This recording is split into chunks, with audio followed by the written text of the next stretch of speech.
Hi friends, இன்றைக்கி நான் உங்களுக்கு செஞ்சு காணிக்க போகிற ரெசிபி முசாக்கா. இது வந்து ஒரு க்ரீக் டிஷ்ஷு. ஸோ நேம் கேட்குறதுக்கு டிஃப்ரெண்ட்டாக இருக்கும், பட் ஆக்சுவலி இது வந்து ஒரு கத்திரிக்காய் வச்சு பண்ணக்கூடிய ஒரு டிஷ்.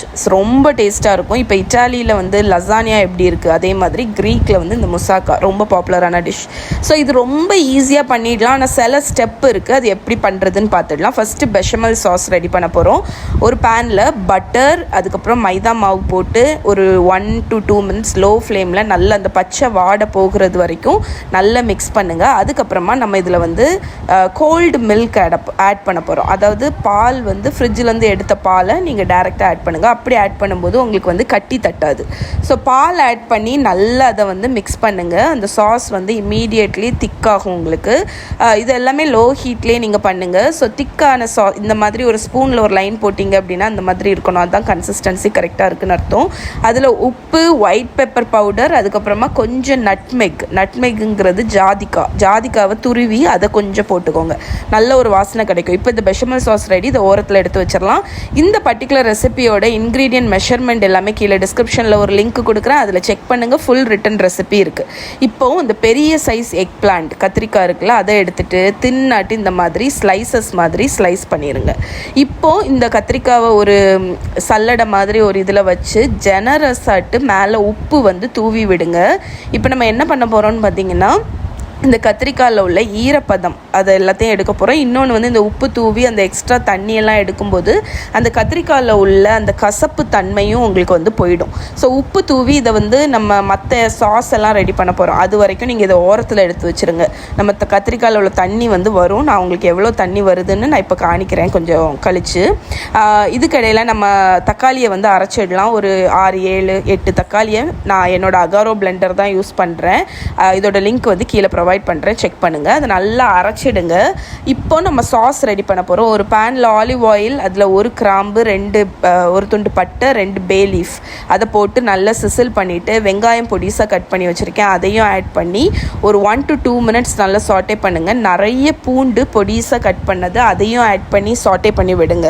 இது எல்லாமே நல்லா வதங்கி வரும்போது நம்ம தக்காளி அரைச்சி வச்சுருக்கோம் இல்லையா, அந்த தக்காளியும் நீங்கள் ஆட் பண்ணிடலாம். உங்ககிட்ட பாஸ்தா சாஸ் இருக்குது அப்படின்னா இந்த தக்காளிக்கு பதில் நீங்கள் பாஸ்தா சாஸ் கூட இன்ஸ்டண்ட்டாக ஆட் பண்ணிக்கலாம். ஓகே, ஸோ ஆட் பண்ணி மூடி போட்டு ஒரு 5 நிமிஷம் குக் பண்ணிங்கன்னா தக்காளியில் உள்ள பச்சை வாடை எல்லாமே போய் நல்லா குக் ஆகிடும். இப்போ இதில் வந்து ஸ்பைஸ் பவுடர் ஆட் பண்ண போகிறோம். நான் வந்து கொஞ்சம் காஷ்மீரி சில்லி பவுடர், கொஞ்சமாக சுகர், அதுக்கப்புறமேட்டு பெப்பர் பவுடர் இவ்வளவும் ஆட் பண்ணி நல்லா சாட்டே பண்ணிடுங்க. அந்த ஸ்பைஸ் போட்டுட்டு ஒரு 1 நிமிஷம் நல்லா மிக்ஸ் பண்ணி விட்டுருங்க.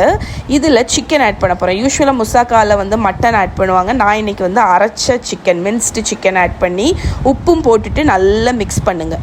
ஸோ சிக்கன் வந்து ஒரு 4 to 5 minutesல இந்த மாதிரி கன்சிஸ்டன்சியில் வரும். வெஜிடேரியன்ஸ் என்ன யூஸ் பண்ணலான்னு கேட்பீங்க. சோயா சங்க்ஸோட அரைச்சி நீங்கள் ஆட் பண்ணலாம், இல்லாட்டி பன்னீரை துருவி அதை ஆட் பண்ணிக்கலாம். ஓகே, ஸோ இப்போ தேவையான அளவு தண்ணி ஊற்றி ஒரு மூடி போட்டு ஒரு 10 நிமிஷம் போல் இதை லோ ஃப்ளேமில் குக் பண்ண விட போகிறோம். இந்த சாஸ் வந்து கொஞ்சமாக திக்காகணும். ஸோ கொஞ்சம் திக்காகி இந்த கன்சிஸ்டன்சி வந்த உடனே நம்மளோட ஒரு கை கொத்தமல்லி கீரை கட் பண்ணி வச்சுருக்கேன், அதை மேலே தூவி மிக்ஸ் பண்ணிட்டீங்கன்னா நம்மளோட சாஸ் ரெடி. இதை ஓரத்தில் எடுத்து வச்சிடலாம். இப்போ இந்த கத்திரிக்காயிலேருந்து எவ்வளோ தண்ணி வந்திருக்குன்னு பார்த்தீங்களா, இதுக்கு தான் நம்ம உப்பு போட்டது. ஓகே, ஸோ இப்போ கத்திரிக்காவை நம்ம வந்து ஃப்ரை பண்ணி எடுக்க போகிறோம். இந்த மசாக்காவோட அடுத்த ஸ்டெப்பு வெஜிடபிள்ஸை வந்து லேயர் பண்ணுறதுக்கு. சில பேர் உருளைக்கிழங்கு யூஸ் பண்ணுவாங்க, சில பேர் உருளைக்கிழங்கு யூஸ் பண்ண மாட்டாங்க. நான் ஆட் பண்ணியிருக்கேன், அதையும் தின்னாக தோல் உரித்து கட் பண்ணியிருக்கேன். இப்போ ஒரு ஃப்ரையிங் பேன் எடுத்துக்கோங்க. அதில் ஆயில் கொஞ்சம் விட்டு நம்ம ஸ்லைஸ் பண்ணி வச்சுருக்கிற கத்திரிக்காவை போட்டு நல்ல கோல்டனாக 2 பக்கமும் ஆகிற வரைக்கும் ஃப்ரை பண்ணி நம்ம ஒரு பிளேட்டில் மாற்றிடுவோம். இதே மாதிரி ஆயில் ஊற்றி பொட்டேட்டோவையும் வந்து கோல்டனாக ஆகிற வரைக்கும் நல்லா ஃப்ரை பண்ணி நீங்கள் எடுத்து வச்சுருங்க.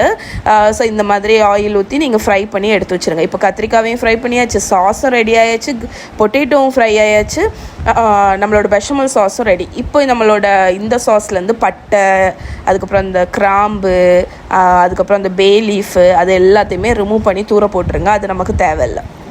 இப்போது ஒரு ஸ்டெப் என்னென்னா, நம்ம பெஷமல் சாஸில் வந்து ஒரு முட்டை அடித்து வச்சுருக்கேன், அதை ஆட் பண்ணி நல்லா மிக்ஸ் பண்ணணும். இந்த எக்கு என்ன பண்ணணும்னு பார்த்திங்கன்னா, நம்ம பேக் பண்ணும்போது மேலே ஒரு நல்ல க்ரஸ்ட்டு கொடுக்கும். இன்னொன்று வந்து இந்த பெஷமல் சாஸ் வந்து செட் ஆகும். ஓகே, அதுக்கு வேண்டி தான். ஸோ இப்போ ஒரு பேக்கிங் டிஷ் எடுத்துக்கோங்க. அதில் வந்து சாஸ் வந்து ஒரு லேயர் ஆட் பண்ணிக்கோங்க. அதுக்கு மேலே ஒரு லேயர் கத்திரிக்காவை ஆட் பண்ணிவிட்டு, அதுக்கு மேலே இன்னொரு லேயர் பொட்டேட்டோவை ஆட் பண்ண போகிறோம். ஸோ பொட்டேட்டோ ஆட் பண்ணதுக்கப்புறமா மறுபடியும் சாஸ், மறுபடியும் கத்திரிக்காய், மறுபடியும் பொட்டேட்டோ, அந்த மாதிரி நீங்கள் வந்து ஒரு பேக்கிங் டிஷ்ஷில் லேயர் பண்ணிக்கோங்க. ஸோ லேயர் பண்ணதுக்கப்புறம் ஃபைனலாக மேலே பெஷமல் சாஸும் போட்டு, மேலே கொஞ்சம் சீஸையும் போட்டு என்னோடய அவனில் வச்சு நான் ஒரு 1.5 மணிக்கூர் இதை பேக் பண்ணி எடுத்தேன். 180 டிகிரி செல்சியஸில் என்னோடய அகாரோ OTG தான் யூஸ் பண்ணேன். ஸோ இதை பேக் பண்ணி எடுத்ததுக்கப்புறம் இப்படி தான் இருக்குது. நல்ல கோல்டனாக சீஸியாக பப்ளியாக இருக்குது. இது வந்து ஒரு 1/2 மணிக்கூர் செட் ஆகட்டும். செட் ஆனதுக்கப்புறம் ஸ்லைஸ் பண்ணிங்கன்னா உங்களுக்கு ஸ்லைசஸ் வந்து இன்னுமே ஈவனாக வரும். ஓகே, ஸோ இதை ட்ரை பண்ணி பாருங்கள், வேறு லெவலில் இருக்கும். இதோட ஃபுல் ரிட்டன் ரெசிபிக்கு கீழே லிங்க் இருக்குது, மறக்காமல் செக் பண்ணுங்கள். ட்ரை பண்ணிங்கன்னா எப்படி இருக்குன்னு சொல்லுங்கள்.